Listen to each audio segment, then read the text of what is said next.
হযরতে ওমর ফারুক রাদিয়াল্লাহু তাআলা আনহু তিনি মনে মনে ভাবলেন, প্রতিদিন আমি কান্নার আওয়াজ শুনলাম, আজকে কান্নার আওয়াজ শুনলাম না, কারণটা কি? ওমর ফারুক রাদিয়াল্লাহু তাআলা আনহু ঘরের দরজাটা খুলে তিনি ভিতরে ঢুকলেন। ঢুকে দেখতেছেন গতকাল তার গায়ের মধ্যে ছিল পুরান জামা, আজকে মহিলার গায়ের মধ্যে নতুন জামা পইরা পইরা তিনি আল্লাহর ইবাদতে মশগুল হয়ে আছেন। ওমর ফারুক রাদিয়াল্লাহু তাআলা আনহু মনে মনে কয়, আমি হইলাম এই দেশের মানবতার ফেরিওয়ালা, আমি হইলাম ঘুরে ঘুরে মানুষের দুর্দশা মোচন করে দেই। প্রতিদিন আমি মানুষের কান্না শুনে কান্না বন্ধ করে দেই, কিন্তু আজকে এই ঘরের মধ্যে নিয়মিত কান্নার আওয়াজ কেন বন্ধ হয়ে গেল? এটা জিজ্ঞাসা করার জন্য মহিলারা জিজ্ঞাসা করলেন, মা কেন গো, প্রতিদিন আপনাকে এলোমেলো দেখতাম, কিন্তু আজকে দেখলাম আপনার গায়ের মধ্যে সুন্দর কাপড়, এত জামা কোথায় পেলেন? আর দেখলাম আপনি আর চেহারাটা অনেক সুন্দর হয়ে গেছে, আপনি এমন ভাবে কেমন করে গো এমন ভাবে বসে আছেন? এই খেদমতের পিছনে কারিগরকে?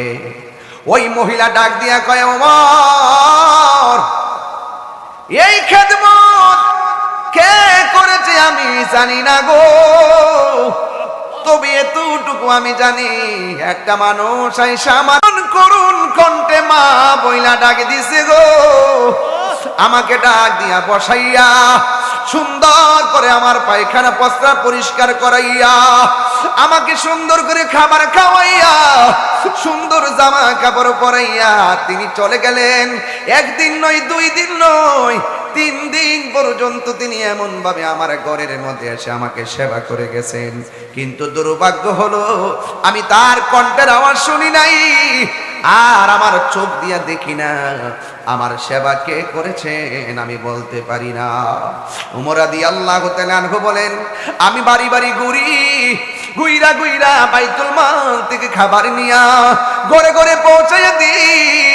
যেই ওমরের ব্যাপারে আমার নবী বলেছেন, আমার পরে যদি কোনো নবী আসতো, সেই নবীটা হইতো হযরতে ওমর। ও জামিয়া গাউসিয়া সুন্নিয়া মাদ্রাসার বন্ধু, শাহজাহানপুরে কি প্রেমের বাতি জ্বললো, মাধবপুরে কি নূরের বাতি জ্বললো। এই মাদ্রাসা শুধু মাদ্রাসা নয়, এই মাদ্রাসার পোলাপান যখন গুরুস্থানের দিকে হেঁটে যাবে, আমার আল্লাহ কবরের আযাব হালকা করে দিবে। কথা বলেন ঠিক কিনা? হায়রে, এই মাদ্রাসার তালেবুল ইলম শুধুমাত্র তথাকথিত তালেবুল ইলম নয়, এদের সিনাটা হলো মদিনাওয়ালার আয়না, আর অন্তরটা হলো লাউহে মাহফুজের আয়না। এই ছেলেরা যখন রাস্তা দিয়ে হাঁটবে, আমার নবী বলেন ফেরেশতারা তাদের নূরের পর বিছায়া দিবে।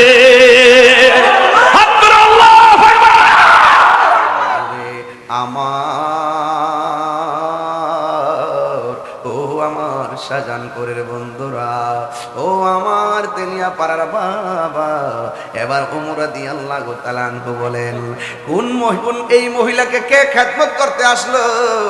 আমি এই এলাকায় খেদমত করি, আবার কে আসলো? মহিলা বলে, আমি তারে দেখি নাই, আমার চোখ দুইটা অন্ধ, এই জন্য আমি তারে চিনতে পারি নাই।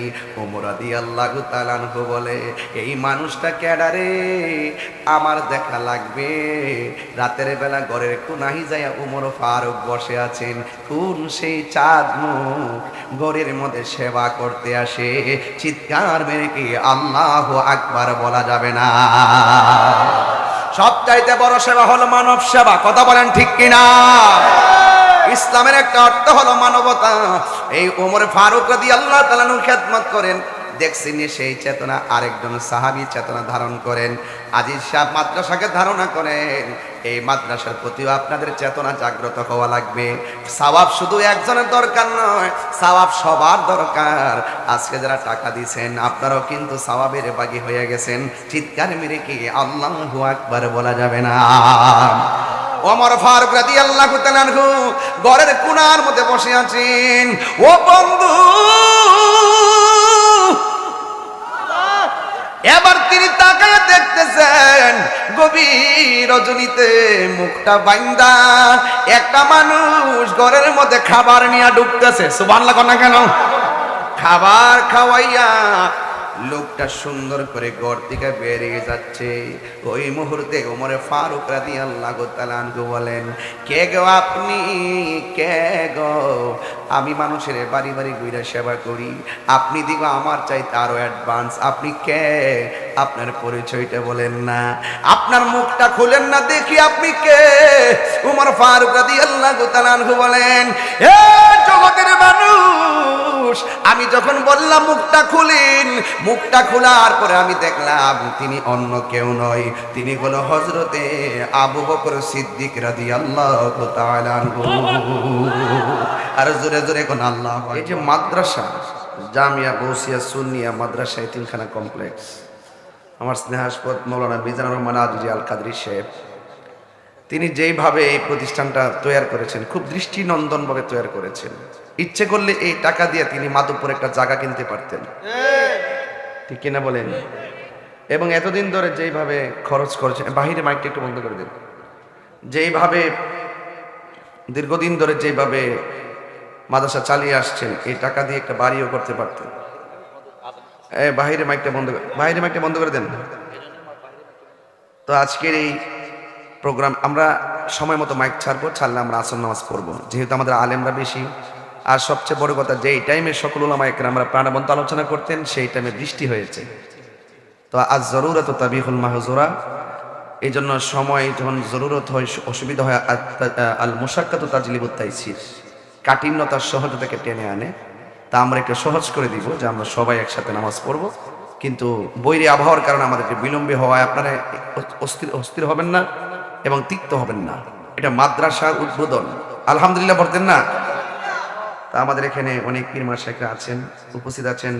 আমার ভাই আল্লামা শেখ সাবের শাফি শেখ উপস্থিত আছেন, হযরতুল আল্লাহ মাওলানা পীরে তরিকত আল্লামা কুতুবুল আজিজ আল কাদরি হুজুর মন্তাজুল আলী, আল্লামা আনোয়ারুল আজিজ আল কাদরি পীর সাহেব হুজুর, এবং আজকের মাহফিলের সভাপতি জনাব পারভেজ হোসেন চৌধুরী চেয়ারম্যান ভাই, সহসভাপতি বাচ্চু মিয়া, সরদারি উসমিয়া, বলু মিয়া, আজকের সভার রত্নত্রয় শাহ সৈয়দ আব্দুল্লাহ আল বুলবুল চিশতি আল কাদরি হুজুর, আলহাজ সৈয়দ জাকারিয়া কামাল পীর সাহেব হুজুর সহ, এবং আজকের উদ্বোধক আলহাজ মোহাম্মদ আলী শেখ সহ, এবং যে সমস্ত ওলামা একরাম আলোচনা করেছেন, মাওলানা কাজী এবং আল্লামা অনিবার্য কারণবশত আমার বন্ধু আল্লামা মুফতি মুনির ইসলাম চৌধুরী মনে হচ্ছে আসতে পারেননি। এখানে আরো অনেক ওলামা একরাম আছেন, সবার নাম নেওয়া খুব জরুরি।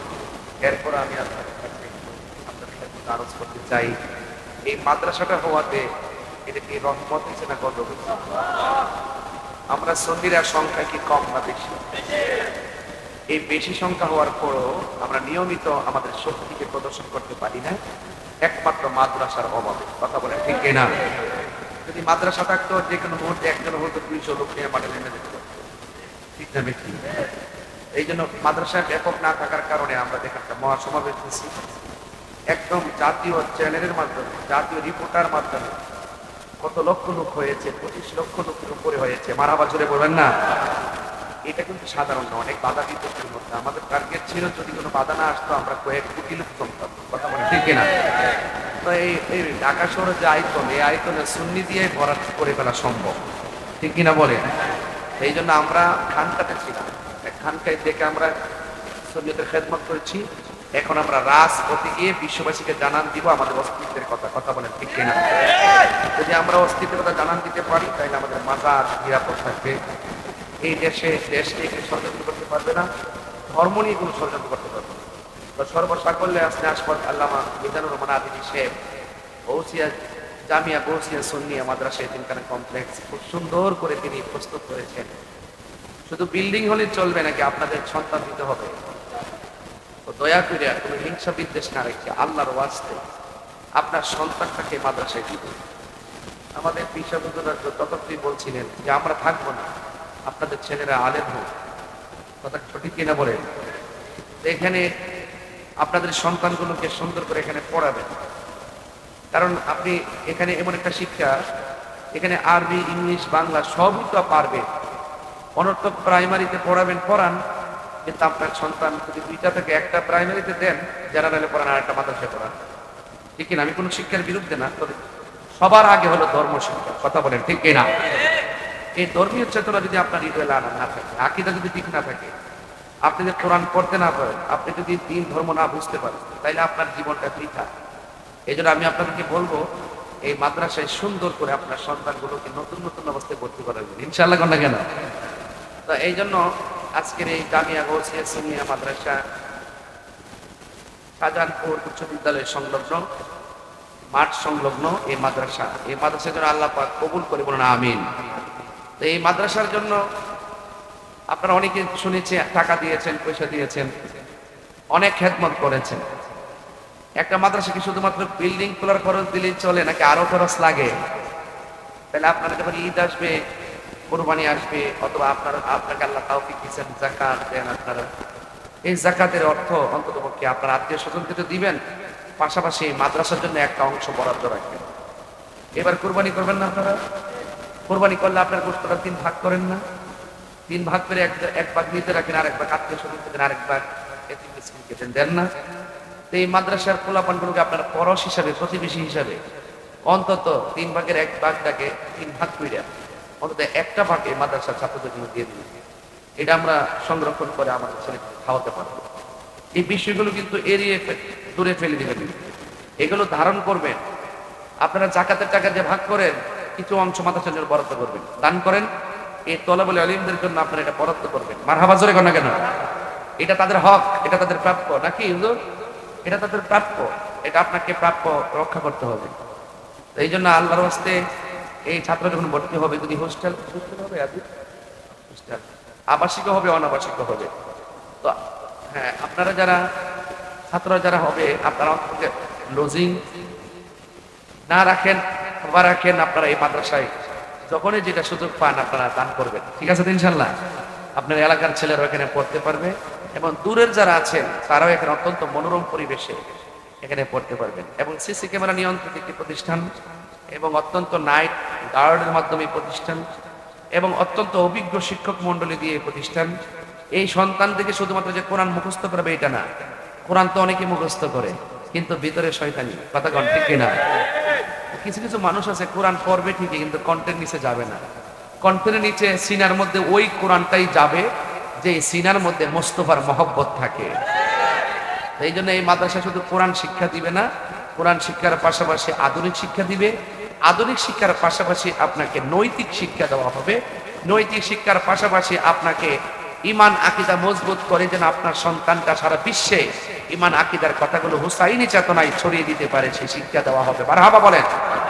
তাহলে আপনি এই কথাগুলো খুবই গুরুত্বপূর্ণ। আপনার সন্তান নিয়ে টেনশন করার কোনো মানে নাই। হ্যাঁ, কোনো আপনার সন্তান নিয়ে টেনশন করার কোনো মানে নাই। এই মাদ্রাসার শিক্ষক এবং আদিল সাহেব যিনি আছেন, তিনি আপনার সন্তানকে তার সন্তানের চাইতেও বেশি মহব্বত করার বাস্তব প্রমাণ। কারণ এই মাদ্রাসায় করতে যায় আমার সাথে কথা বলে, মাদ্রাসার ডিজাইন করতে যায় আমার সাথে কথা বলে, এই মাদ্রাসার উত্তরোত্তর উন্নয়নের জন্য আমার সাথে কথা বলে, এবং কি কি পদক্ষেপে আগাতে হবে সেটাও আমাকে নিয়ে পরামর্শ করে।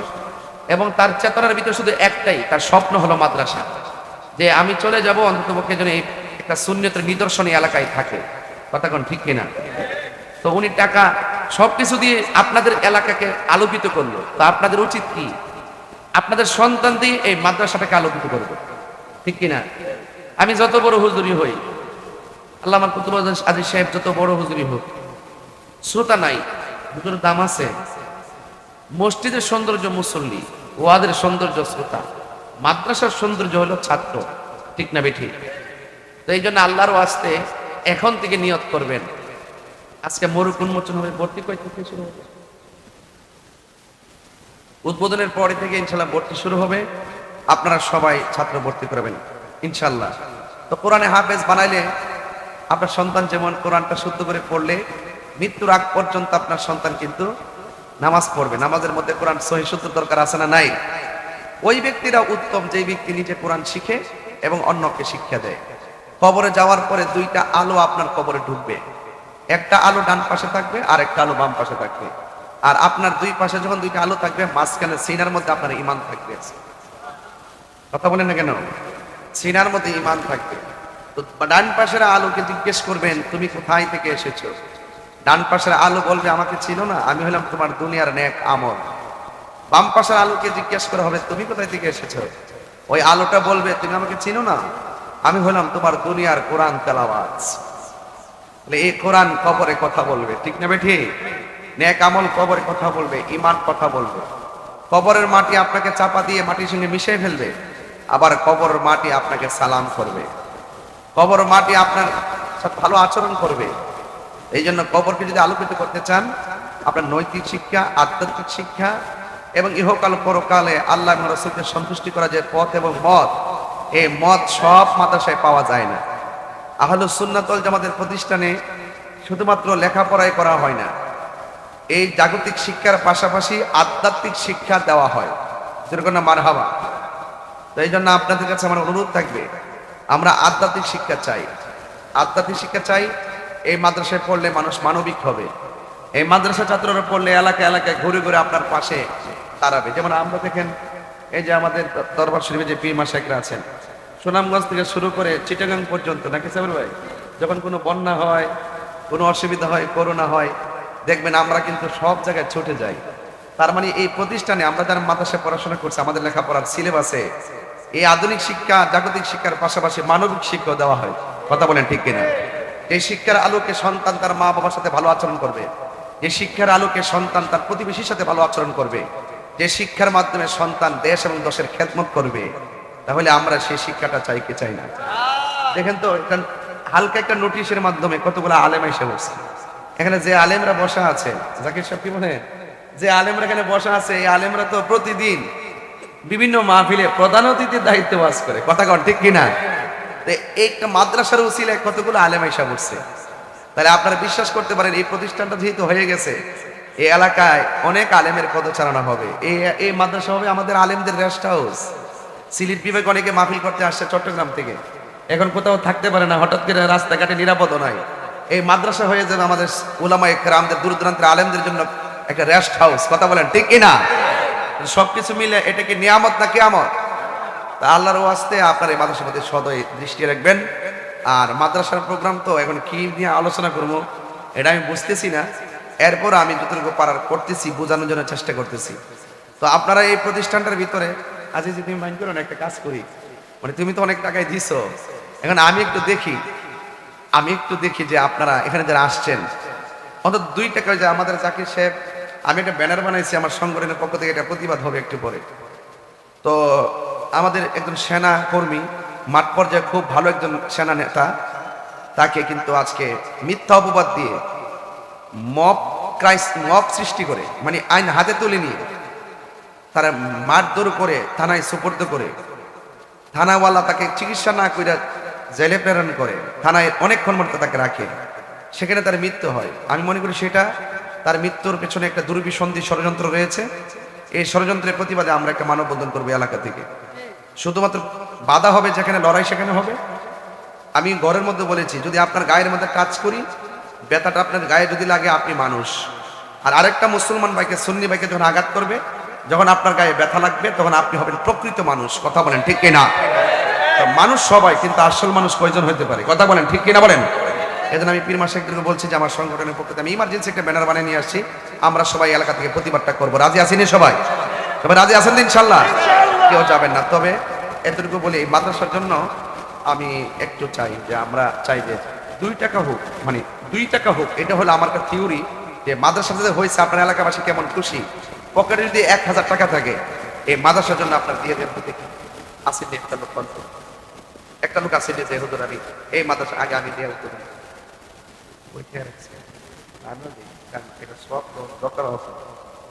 আমি দিলাম, সাবের ভাই দিয়েছেন 1000 টাকা, মারহাবা জোরে গণ। আমিও দিলাম 1000 টাকা, আমাদের জাকির সাহেব দিয়েছেন 1000 টাকা। হ্যাঁ ঠিক আছে, আর কে দিয়েছেন? মোশাররফ সাহেব, তিনি দিলেন 1000 টাকা। বলেন না মারহাবা কন না কেন? আমাদের হাসানি দিয়েছেন 500 টাকা। বলেন মারহাবা কন। আল্লাহ যেন কবুল করে, আমিন কন। আরেকজন দিলেন কি? গোলাম মোস্তফা 500 টাকা। কি আমাদের দাঁতমন্ডল দরবার শরীফের পক্ষ থেকে সব হিসাবরা বহুত টাকা হইলে লাইছে। বুঝছেন আমরা মাদ্রাসার কথা ভালোবাসি, মাদ্রাসা কিন্তু আপনাদের এলাকায়, ওই ভালোবাসা কিন্তু আপনারা প্রথম দেখাইবেন। তবে হয়তো অনেকে আর আমনে দিয়া তো পুরো গ্রামবাসীরা সেট করে লাইছেন। আমার চেয়ারম্যান ভাই আমার জনাব পারভেজ হোসেন চৌধুরী ভাই দিতেন 1000 টাকা বলে মারহাবা। এবার এটা গেছে দাঁতমন্ডল দরবারের পক্ষ থেকে দিয়েছেন 1000 টাকা মারহাবা। এটাকে দিয়েছেন বেলাল মিয়া নিজামুদ্দিন সাহেব দিলেন 1000 টাকা, বলেন মারহাবা কর না কেন? আর কে দিবেন 1000 টাকা? আসেন এখানে 1500 100 যে পারেন যা পারেন তা দিবেন। একই দুইটা ছেলে ভিতরে যাও, যে যা পারেন তা দিবেন। আর 1500 হইলে আমার কাছে দেন। 8000 হয়ে গেছে, আর 2 জন দিলে 10000 হয়ে যাবে। আর 2 জন দেন 1000 করে। ডান পাশ থেকে একজন দেন ইমাম হুসাইনের মহব্বতে, বাম পাশ থেকে একজন দেন হুসাইনের ইমাম হাসানের মহব্বতে। কে দিবেন? 2000 টাকা দেন, বাস কারেকশন শেষ। যদি পকেটে থাকে দিয়ে দেন। আর ছেলের একটা ভিতরে যান, অনেক একজন দিচ্ছে 200 টাকা, এটা আমার কাছে 2 লক্ষ টাকা মনে হয়েছে। মারহাবা জোরে গো, আল্লাহ আপনি কবুল করেন। রিকশার টাকার মধ্যে আজকে বরকত হয়ে গেছে, মারহাবা। এবং আমাদের চেয়ারম্যান ভাই ইনি তো দিচ্ছেন 1000, কিন্তু ওনার দায়িত্ব শেষ না। এই ভারত ভাই, ওনার দায়িত্ব কিন্তু শেষ না, এটার পিছনে কিন্তু ওনার বড় অবদান আছে। কারণ মারহাবা কোন গেলে গা, এবং ইনি আমাদেরকে বারবার সহযোগিতা করবেন। ইনশাআল্লাহ আমরা ওনার সাথে আছি কি না? আল্লাহ যেন কবুল করে, আমিন কোন। নরসিংদী থেকে আমার এক মা দিচ্ছেন 500 টাকা, মারহাবা জোরে কোন। স্বামী অসুস্থ, আল্লাহ তাকে শেফা আজেলা কুল্লিয়া দায়মা নসিব করেন, আমিন কোন।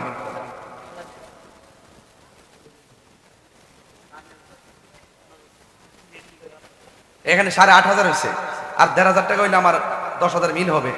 আরেকজন দেন 500, দেন 500 1000 কেউ আছেন বাবা? 10,000 মিলেই দেন ইনশাল্লাহ, যদি থাকে দিয়ে দেন ইনশাল্লাহ, পকেটে থাকলে।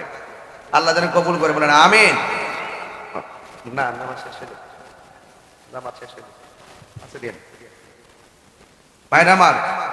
আর কেউ আছেন 500, আরেকজন দেন 500 টাকা দিলে 9000 টাকা হবে।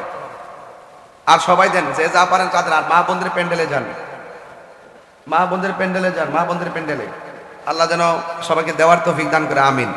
দেখছেন 10-এর লাঠি একের বোঝা। এইভাবে যদি আপনার 10 জন মিলে দেন, অনেক সময় খেত করেন, আপনারা খেত করেন না, 1 মণ চাল মাদ্রাসার জন্য বরাদ্দ রেখে দিবেন। প্রত্যেক খেত যারা করেন, প্রত্যেকের ঘরে আমার একটা দাবি রইল, আপনার এই মাদ্রাসার জন্য সিজনে 1 মণ চাল বরাদ্দ করবেন ফসলের, ঠিক না? হ্যাঁ। তো যাই হোক, আপনারা যারা ফসলের ঔষধ দেন,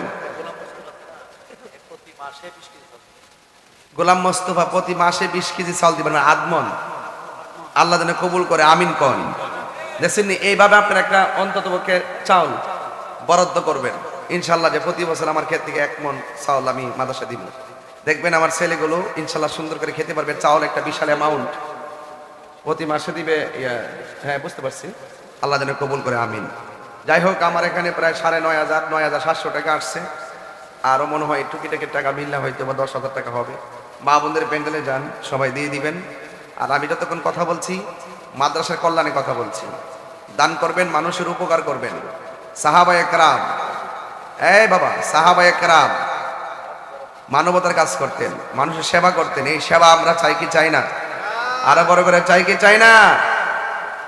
নবী সাহাবায়ে কেরামদের মধ্যে একজন সাহাবী, যার নাম হলো হযরত ওমর ফারুক রাদিয়াল্লাহু তাআলা আনহু। ওমর ফারুক রাদিয়াল্লাহু তাআলা আনহু তিনি কি করতেন জানেন? তিনি রাতের বেলা খলিফাতুল মুসলিমিন, ইমামুল মুসলিমিন হওয়ার পরও, অর্ধজাহানের খলিফা হওয়ার পরও, অর্ধজাহানের খলিফা, ওই আরেক ভাই দিলেন নাম বলতে নিষেধ দিচ্ছেন 500 টাকা, মারহাবা কোন। বাস 9200 আমার হাতে আসছে। আরেকজন দিচ্ছেন 50 টাকা, আলহামদুলিল্লাহ। এগুলা এই 10 টাকার দান অনেক কিছু। ওমরে ফারুক রাদিয়াল্লাহু তাআলা আনহু রাতের বেলা তিনি ঘুরতেন। আমার দেশে তো মনে করেন যে আমরা একটু হুজুর হয়ে গেছি কিনা, শরীরে একটা ভাবাইসা ভরে। সবচেয়ে বড় পরিচয় হলো আমরা মানুষ, কথা কন ঠিক কিনা? এই জালেমরা বসে রয়েছে, কোনো গরিব আছে, কোনো অহংকার আছে, উদার মনে বসে আছে। আমরা এমনই হওয়া দরকার। এই উদারতার শিক্ষা এই মাদ্রাসায় দেওয়া হয়, কথা কন ঠিক না বেটে? তো উমরে ফারুক রাদিয়াল্লাহু তাআলা একজন অর্ধজাহানের খলিফা হওয়ার পরও তিনি বাড়ি বাড়ি ঘুরতেন, ঘুরে ঘুরে দেখতেন কাহারো করে কান্নার আওয়াজ শোনা যায় কিনা। যখন কান্নার আওয়াজ শোনা যাইতো, যদি তিনি অসুস্থ হয়ে কান্না করতো, তিনি চিকিৎসার ব্যবস্থা করতেন। আর যখন পেটের ক্ষুধায় কান্না করতো, তখন তিনি বাইতুল মাল থেকে খাবার নিয়ে ঘরে পৌঁছাই দিতেন। বলেন না সুবহানাল্লাহ। তা আপনাদেরকে সেই চরিত্র গ্রহণ করতে হবে। শুধু নিজে খায়েন না, তো আমুল ওয়াহিদে ইয়াকফিলিল ইসনাইনে, একজনের খাবার দুইজনের জন্য যথেষ্ট। আপনি 5 জন খাবেন, ইচ্ছা করলে আরেকজন খাওয়াইতে পারবেন, কৃপণতা করবেন না, দিয়ে দিবেন। আল্লাহ আল্লাহ বরকত দেওয়ার মালিক। তো ওমরে ফারুক রাদিয়াল্লাহু তাআলা আনহু তিনি বাড়ি বাড়ি ঘুরতেছেন, হঠাৎ করে দেখতেছেন এক ঘরের মধ্যে কান্নার আওয়াজ শোনা যায়। যে কণ্ঠটা ভেসে আসছে এটা একটা মহিলার কণ্ঠ, মুরব্বী মহিলার কণ্ঠ। তিনি ভিতরে ঢুকলেন, ঢোকার পরে জিজ্ঞেস করলেন, মা কাঁদেন কেন?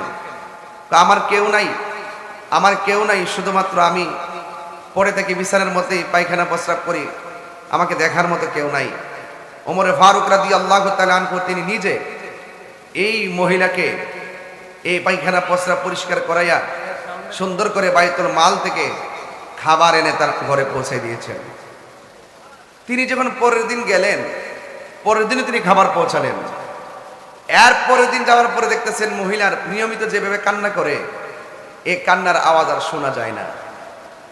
হযরতে ওমর ফারুক রাদিয়াল্লাহু তাআলা আনহু তিনি মনে মনে ভাবলেন, প্রতিদিন আমি কান্নার আওয়াজ শুনলাম, আজকে কান্নার আওয়াজ শুনলাম না, কারণটা কি? ওমরে ফারুক রাদিয়াল্লাহু তাআলা আনহু ঘরের দরজাটা খুলে তিনি ভিতরে ঢুকলেন। ঢুকে দেখতেছেন গতকাল তার গায়ের মধ্যে ছিল পুরান জামা, আজকে মহিলার গায়ের মধ্যে নতুন জামা পইরা পইরা তিনি আল্লাহর ইবাদতে মশগুল হয়ে আছেন। ওমর ফারুক রাদিয়াল্লাহু তাআলা আনহু মনে মনে কয়, আমি হইলাম এই দেশের মানবতার ফেরিওয়ালা, আমি হইলাম ঘুরে ঘুরে মানুষের দুর্দশা মোচন করে দেই। প্রতিদিন আমি মানুষের কান্না শুনে কান্না বন্ধ করে দেই, কিন্তু আজকে এই ঘরের মধ্যে নিয়মিত কান্নার আওয়াজ কেন বন্ধ হয়ে গেল? এটা জিজ্ঞাসা করার জন্য মহিলারা জিজ্ঞাসা করলেন, মা কেন গো, প্রতিদিন আপনাকে এলোমেলো দেখতাম, কিন্তু আজকে দেখলাম আপনার গায়ের মধ্যে সুন্দর কাপড়, এত জামা কোথায় পেলেন? আর দেখলাম আপনি আর চেহারাটা অনেক সুন্দর হয়ে গেছে, আপনি এমন ভাবে কেমন করি গো এমন ভাবে বসে আছেন, এই খেদমতের পিছনে কারিগরকে? ওই মহিলা ডাক দিয়া কয়, ওমর এই খেদমত কে করেছে আমি জানি না গো, তবে এতটুকু আমি জানি, একটা মানুষ আইসা আমার করুন কণ্ঠে মা বইলা ডাক দিছে গো, আমাকে ডাক দিয়া বসাইয়া সুন্দর করে আমার পায়খানা প্রস্রাব পরিষ্কার করাইয়া, আমাকে সুন্দর করে খাবার খাওয়াইয়া, সুন্দর জামা কাপড় পরাইয়া তিনি চলে গেলেন। একদিন নয়, 2 দিন নয়, 3 দিন পর্যন্ত তিনি এমন ভাবে আমার ঘরের মধ্যে এসে আমাকে সেবা করে গেছেন, কিন্তু দুর্ভাগ্য হলো আমি তার কণ্ঠের আওয়াজ শুনি নাই, আর আমার চোখ দিয়া দেখি না, আমার সেবা কে করেছেন আমি বলতে পারি না। ওমর রাদিয়াল্লাহু তাআলা আনহু বলেন, আমি বাড়ি বাড়ি ঘুরি, গুইরা গুইরা বাইতুল মাল থেকে খাবার নিয়া ঘরে ঘরে পৌঁছাইয়া দিই। যেই উমরের ব্যাপারে আমার নবী বলেছেন, আমার পরে যদি কোনো নবী আসতো, সেই নবীটা হইতো হযরতে ওমর। আরো বড় করে বলেন সুবহানাল্লাহ, আর আওয়াজ করে কোন আল্লাহু আকবার। আমার মরণের কতদিন বাকি আমি জানিলাম না গো আল্লাহ, মরণের কতদিন বাকি, আমার মরণের কতদিন বাকি আমি জানিলাম না গো আল্লাহ, মরণের কতদিন বাকি। আর আজরাইল আসিয়া যখন হস্তে দিবা দড়ি, আজরাইল আসিয়া যখন হস্তে দিবা দড়ি, তখন আমার মনা ভাই করবা লুকালুকি আমি জানিলাম না গো আল্লাহ। আমার যুবক ভাইরা কণ্ঠ খোলে না, আমার মরণের জানিলাম না গো আল্লাহ মরণের কত দিন বাকি, আর 40 দিনের আগে ভাইরে মৌতের নিশানি, 40 দিনের আগে ভাইরে মৌতের নিশানি, জমদূতে কা ইরানি চৌকে দিয়া আন্দি আমি জানিলাম না গো আল্লাহ দিন বাকি আমার মরণের কত আমি জানিলাম না গো আল্লাহ মরণের দিন বাকি, আর হায়াত হইল হাতে ভাইরে মত হইল পায়ে, হায়াত হইল হাতে ভাইরে মত হইল পায়ে, যেই জায়গা যার মরণ লেখা সেই যায় গাছে মর আমি জানিলাম না গো আল্লাহ মরণে বাকি আমার মরণের কত দিন বাকি আমি জানিলাম না গো আল্লাহ কত দিন বাকি আমার মরণের আমি জানিলাম না গো আল্লাহ মরণের দিন। হাইরে ও জামিয়া গাউসিয়া সুন্নিয়া মাদ্রাসার বন্ধু, শাহজাহানপুরে কি প্রেমের বাতি জ্বললো, মাধবপুরে কি নূরের বাতি জ্বললো। এই মাদ্রাসা শুধু মাদ্রাসা নয়, এই মাদ্রাসার পোলাপান যখন গুরুস্থানের দিকে হেঁটে যাবে আমার আল্লাহ কবরে আযাব হালকা করে দিবে। কথা বলেন ঠিক কিনা?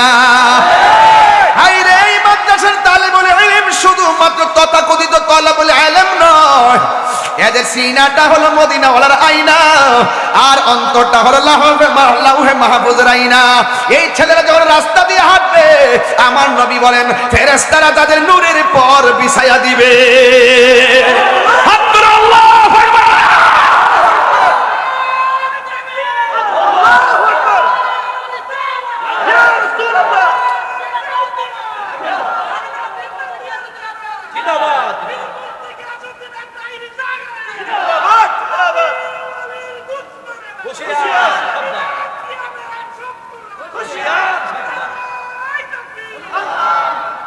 আওয়াজ করবেন আল্লাহু আকবার।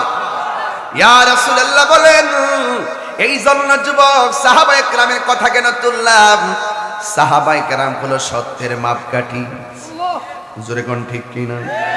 এই সাহাবায়ে কেরাম যদি দিনের বেলা রাতের বেলা মানুষের ঘরে ঘরে ঘুরে, এই ঘোরা থেকে একটা শিক্ষা হলো সাহাবায়ে কেরাম আকাশের নক্ষত্র তুল্য। কথা কোন ঠিক কিনা? আসহাবি কান নুজুম, সাহাবায়ে কেরাম গুলো আকাশের নক্ষত্র তুল্য। বন্ধুরে আমার, ও আমার শাহজাহানপুরের বন্ধুরা, ও আমার তেলিয়া পাড়ার বাবা, এবার ওমর রাদিয়াল্লাহু তাআলা আনহু বলেন কোন এই মহিলাকে কে খেদমত করতে আসলো? আমি এই এলাকায় খেদমত করি। আবার কে আসলো? মহিলা বলে আমি তারে দেখি নাই, আমার চোখ দুইটা অন্ধ, এই জন্য আমি তারে চিনতে পারি নাই। ওমর রাদিয়াল্লাহু তাআলা আনহু বলে এই মানুষটা কেডারে, আমার দেখা লাগবে। রাতের বেলা ঘরের কোনাহি যায় ওমর ফারুক বসে আছেন, কোন সেই চাঁদ মুখ ঘরের মধ্যে সেবা করতে আসে, চিৎকার মেরে কি আল্লাহু আকবার বলা যাবে না? সবচাইতে বড় সেবা হলো মানব সেবা। কথা বলেন ঠিক কিনা? ইসলামের একটা অর্থ হলো মানবতা। এই ওমর ফারুক রাদিয়াল্লাহু তাআলা খেদমত করেন, দেখছেন সেই চেতনা আরেকজন সাহাবী চেতনা ধারণ করেন। আজিজ সাহেব মাদ্রাসাকে ধারণা করেন, এই মাদ্রাসার প্রতিও আপনাদের চেতনা জাগ্রত হওয়া লাগবে। সওয়াব শুধু একজনের দরকার নয়, সওয়াব সবার দরকার। আজকে যারা টাকা দিয়েছেন আপনারাও কিন্তু সওয়াবের বাগী হয়ে গেছেন। চিৎকার মেরে কি আল্লাহু আকবার বলা যাবে না? ওমর ফারুক রাদিয়াল্লাহু তাআলা আনহু ঘরের কোণার মধ্যে বসে আছেন। ও বন্ধু এবার তিনি তাকায় দেখতেছেন গভীর রজনীতে মুখটা বাইন্দা একটা মানুষ ঘরের মধ্যে খাবার নিয়ে ঢুকতেছে। সুবহানাল্লাহ না কেন? খাবার খাওয়াইয়া লোকটা সুন্দর করে ঘর থেকে বেরিয়ে যাচ্ছে। ওই মুহূর্তে ওমরে ফারুক রাদিয়াল্লাহু তাআলা আনহু বলেন, কে গো আপনি? কে গো? আমি মানুষের বাড়ি বাড়ি ঘুরে সেবা করি, আপনি দিগো আমার চাইতে আরো অ্যাডভান্স। আপনি কে? আপনার পরিচয়টা বলেন না, আপনার মুখটা খুলেন না, দেখি আপনি কে? ওমর ফারুক রাদিয়াল্লাহু তাআলা আনহু বলেন, এ জগতের মানুষ, আমি যখন বললাম মুখটা খুলেন, মুখটা খোলার পরে আমি দেখলাম তিনি অন্য কেউ নয়, তিনি হলো হযরতে আবু বকর সিদ্দিক রাদিয়াল্লাহু তাআলা আনহু। আর জোরে জোরে কোন আল্লাহু আকবার। নবীর প্রিয় সাহাবী হযরত আবু বকর সিদ্দিক, নবীর প্রিয় বকর সিদ্দিকী, ভালোবেসে শুইল পাশে, ভালো শুইল পাশে, যাইয়া দেখো মদিনা মদিনা মদিনা, আশিক মুমিনের ঠিকানা, বলুন মদিনা মদিনা, আশিক মুমিনের ঠিকানা। দিদার চেয়ে কাঁদো তোমরা, দিদার তোমরা হও না নবীর দিওয়ানা, মদিনা মদিনা, আশিক মুমিনের ঠিকানা। সবাই জালালউদ্দিন সুয়ুতি ৭৫ বার দেখল নবীজি, জালালউদ্দিন বিজি, এতবার দেখিয়া নবী, এতবার দেখিয়া নবী, জ্বালা তাহার মিটে না, মদিনা মদিনা, আশিক মুমিনের ঠিকানা, বলুন মদিনা। আহা, আশিক মুমিনের ঠিকানা, বলো দিদার চেয়ে কাঁদো তোমরা, দিদার চেয়ে দেওয়ানা, মদিনা মদিনা, আশিক মুমিনের ঠিকানা। সেবার দরকার আছে না নাই? হাসর মাঠে আল্লাহ বলবেন, হ্যাঁ বান্দারা আমার সেবা করলে না কি লেগে? আল্লাহ তুমি কোথায় আর আমরা কোথায়? তুমি কোথায়? কেমনে তোমার সেবা করতাম? ওই তোমাদের ঘরে যে সায়েল গেছিল, তোমাদের ঘরে যে সায়েল গেছিল, তুমি যদি তাকে সেবা করতা, মানে ভিক্ষুক গেছিল, অসহায় গেছিল, তুমি যদি তাকে সেবা করতা, সেবাটা আমি আল্লাহর সেবা হয়ে যেত। বুঝতে পারছেন? এই জন্য কপালের ভাই, কপালের ভাগ্যকে মুছে ফেলে দিবেন না। এই প্রতিষ্ঠানটা আপনাদের, আপনাদের এটা রক্ষা করতে হবে। আজিজি সাহেবকে বলবো, টোটাল গ্রাম থেকে 101 জন সদস্য তৈরি করবেন। কয়জন? 101 জন সদস্য তৈরি করে বলবেন যে আপনারা আমাকে মাসে 200 টাকা দিবেন। কত? 200 টাকা খুব বেশি? 200 টাকা হলে মোট কয় হাজার হয়? 200 করে দিলে 100 লোকে কয় হাজার হয়? 20,000 হয়েছে নি? হ্যাঁ, 20,400। এই মাসে যদি 20,400 টাকা ঢুকে, আমার শিক্ষকদের বেতনটা হয়ে যাবে। কথা বলেন ঠিক কিনা? আমি কি খুব বেশি কষ্ট দিচ্ছি আপনাদেরকে? মানে বেশি অসামঞ্জস্য কথা বলছি? বাড়ি গাড়ি চাইছি কিছু?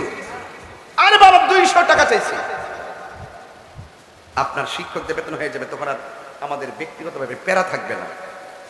এরপরে ছাত্রদের জন্য আপনারা যেভাবে বলছি, আপনার চাউল একটা বরাদ্দ করবেন, এগুলো করে এগুলো আপনার পাশে থাকবেন। আর এখানে এমন কিছু লোক আছেন মাসে 500 টাকা দেওয়ার তৌফিক আছে কিনা? 200 চাইছি দিকে 200 দিয়ে না, জাকাত তো পেলাম, ফেতরা যখন নিম্নে 110, উপরে 2000, উপরে 2000। সবার জন্য কিন্তু আইন সমান না। যার তৌফিক আছে সে বাড়াই দিবে, যদি তৌফিক টাকার বড় যদি কম দেয়, উনি হলো কৃপণ। উনি কি? আল বাখিল লা ইয়াদখুলুল জান্নাহ, বখিল জান্নাতে যাবে না। এজন্য বখিলি করবেন না। আস-সাখিয়ু হাবিবুল্লাহ, দানশীল ব্যক্তি হলো আল্লাহর বন্ধু। জোরে কর না সুবহানাল্লাহ। হাসরের মাঠে 7 প্রকারের মানুষকে আল্লাহ পাক আরশের নিচে ছায়া দিবেন। এর মধ্যে এক শ্রেণী হলো যারা আল্লাহর সন্তুষ্টির জন্য দান করে। যদি বলেন না সুবহানাল্লাহ, আল্লাহ যেন কবুল করে, বলুন আমিন। এই যে আমাদের শিক্ষক কয়জন আছে? একজন আছে, 5 জন লাগবে। দেখেন শিক্ষক 5 জন লাগবে, 5 জনের বেতন কি 20,000 দিয়ে হইব? বাড়াই দিয়েন, নিম্নে 200 বলছি, উপরে 500 দিয়েন। হ্যাঁ, দিলে প্রতিষ্ঠানটা চলবে। আমরা মাদ্রাসা কিন্তু ঝরে যাই, করার সময় আমরা করি, মাদ্রাসার ঝরে যাই একমাত্র অর্থের আর সংকটের কারণে, অসহযোগিতায়। সবাই মিলে প্রতিষ্ঠান আজিজিন না, আমি আজকে বললাম প্রতিষ্ঠান আজিজিন না, এই প্রতিষ্ঠান তেলিয়াপাড়া, শাহজাহানপুর, পুরা মাধবপুরের কথা কোন ঠিক কিনা? এই মাধবপুরবাসী সকল বাংলাদেশের মানুষকে সম্মান করবেন, ছাত্রদের মাথায় হাত বুলাবেন ইনশাল্লাহ, বলেন না কেন? আল্লাহ যেন আমাদের সকলকে কবুল করে, বলুন আমিন। জি করব। তা যাই হোক, আপনারা সবাই আমাকে সময় দিয়েছেন, আমিও অনেক সময় দিয়েছি, তবে আরো সময় দেওয়া দরকার ছিল। রাত্রে একটা মাহফিল আছে, কই না হাসানি?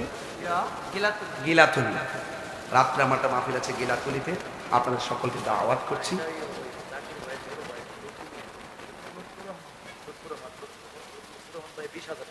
মাশাআল্লাহ, আলহামদুলিল্লাহ। গাজী এম জাকির রহমান কাজী হুসাইনি সাহেবের বড় ভাই জনাব মোহাম্মদ লুৎফুর রহমান দিবেন মাদ্রাসায় 20,000 টাকা। বলেন মারহাবা, নারে তাকবীর, নারে রিসালাত। আল্লাহ আপনি কবুল করেন, আরো জোরে বলেন আমিন।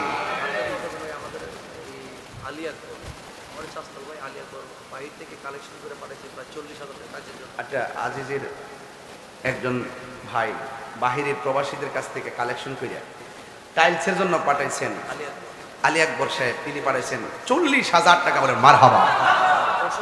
অসুস্থ আছে, আল্লাহ আপনি তাদের শেফা করে দেন, বলেন আমিন। যাই হোক, যদি আপনাদের এখানে কেউ থাকেন যে 5,000 টাকা দিবেন, মাদ্রাসা দিবেন আর কি, যদি এমন কেউ থাকেন বলতে পারেন, আমি লিখি ফেলি। কোন একটা লোক দেন 5,000 টাকা, দেখি তৌফিক কার আছে এই মাদ্রাসাটা 5,000 টাকা দেন। কে দিবেন একটু কোন তো, একটু বাবা, কে দিবেন 5,000 টাকা বলেন তো দেখি। একটা লোক দেন অন্তত হাউস থেকে। আশেকরা, এই পাগলরা, আমি জানি সব পাগল পাগল না, পাগলকে পাগল বলিও না, সব পাগল পাগল না, কিছু পাগলে মন আছে যারা আল্লাহ নবীর প্রেমে দিওয়ানা। আরে পাগল তো একদম পারছি না, ওইলে তো ভালোই আছি, কথা কন ঠিক কিনা? একজন লোক দেন 5,000 টাকা, কে দিবেন হাত তোলেন, কে দিবেন? এই যে একজন, না এই বেটা হাত নাও, মোবাইল দাও, মোবাইল ধরতে আবার অন্য মোবাইল করার সময় আবার ওই জন্য ছাত্র আছে, এই জন্য হাত তো এমন 30,000 চালিয়ে এসেছে, মাথা নষ্ট পেটে কি তার সুসু করতে মারহাবা কর। একটা লোক দেন না 5,000 দেন, একটা লোক দেন 5,000। আসেনি কেউ? একটা লোক দেন 5,000 টাকা, একটা লোক, শুধু একটা লোক। কেমন ভাগ্যবান লোকটা দেখি, দেখতে চাই। কেডা? আজমিরগঞ্জ থেকে আছে কাউসার তালুকদার, কাউসার তালুকদার আজমিরগঞ্জ, 2,000 টাকা দিবে, বলে মারহাবা। আল্লাহ আপনি কবুল করেন, আমিন করেন। আর কে দিবেন? 2,000। কেউ আস্তে আস্তে আস্তে ফর্স হইতেছে না? মাশাআল্লাহ।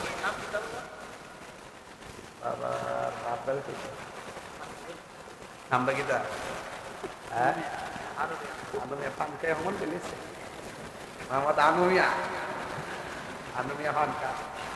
কত? 2,000 টাকা। মারহাবা, নারে তাকবীর, নারে রিসালাত, আহলে সুন্নাত ওয়াল জামাত। আর কে দিবেন? 2,000। এটা 2,000 কি বেশি চাইছি? নাম কি তার? আব্দুর রফিক সাহেব, তিনি দিবেন নগদ 1,000, সরি 1,000 টাকা। বলে মারহাবা। কত?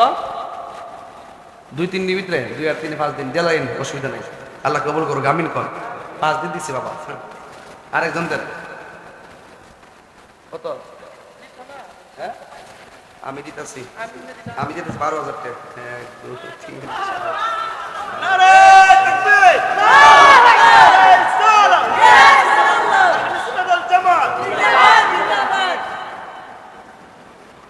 দেখছেন কত এসে?